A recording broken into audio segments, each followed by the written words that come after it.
dagiti babae ket pursigida nga kayat da nga ma-preserve mataginayon dito nga kultura iti panagaramit ti umras. Ala isu da ket nagaget da ket ti kayat da kas dagiti babae nga tured isurod da kumamet dagiti dadduma pay nga ubing tapno dito nga kultura ket mataginayon hanga mapukaw ken dito nga min pay panagaramit ti umras ket may nga pagsapulan detoy kadagiti aglalo kadagiti babaket nga agigi agtagtagi balay.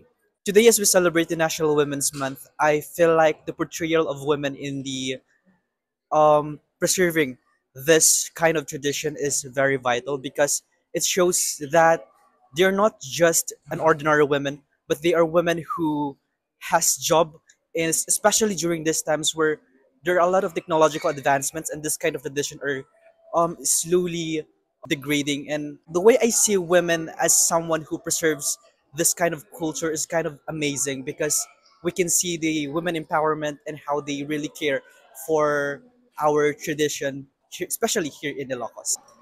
Ala ko dito nabuyak anak ko, napintas. Tadayet tradition tayo ti Ilocos Norte, narigat basit nga ramid.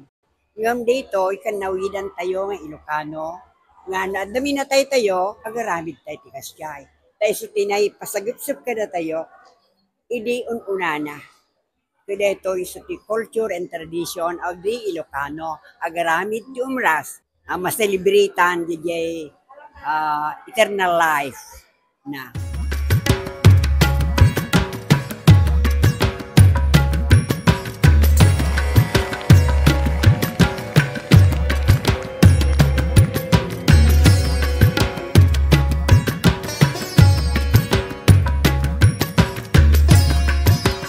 Yung lola ko is actually nag-uumras din siya before and ayun nga sabi ko before akala ko is gumagawa lang sila ng merienda for after or parang after namatay isang tao but ayun nga it really serves as parang yung pine-preserve nila yung tradition and culture para maibigay sa future generations. Siyempre, no buyaan ti Ilocano, but sursurutin na rin tradition and culture, well and good.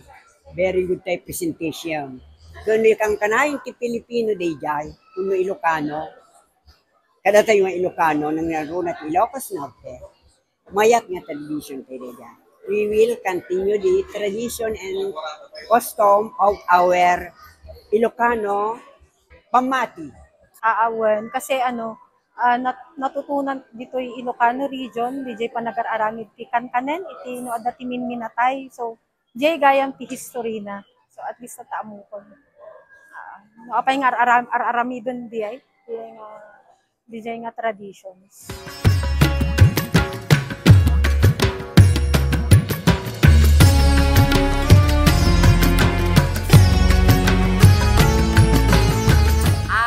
Maragsahan kami, oray makita mi nga itsura mi kat very haggard kasi siyempre narikat ni Jay Inubrami, dakam tinapudot, saka nagdadadang, nagluto. So, well, when it comes to cinematography, it's nice and editing. Kaya lang medyo bitin.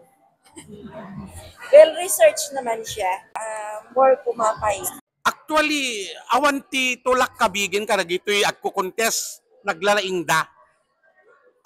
Agpapada nga talaga nga ti Ilocano ket very artistic, nakalalaing da, very productive kunakpayan at kwa talaga nalalaing da amin. Tadagiti nabuyak nga upat ita nagpipintas da amin.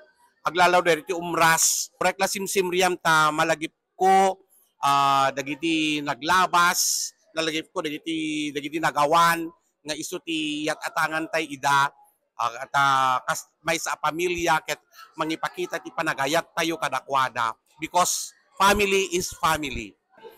Ala ko dito na pelikula ko napintas mo. Dito ko dokumentary.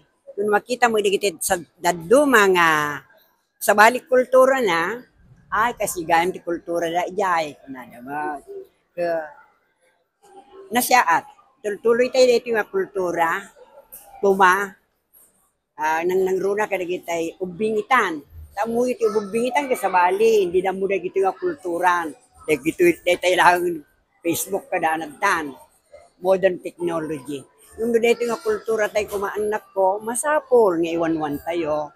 Tapno, itultuloy tayo, ti custom, tradition, kuntay, pamati tayo.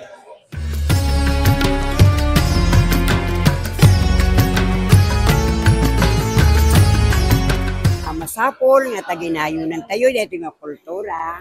Tapno, dito nga kultura, haan nga ma-face out. Tagtaginayunan tayo kuma, dito nga kultura, masapol nga aramidan tayo nga Ilocano.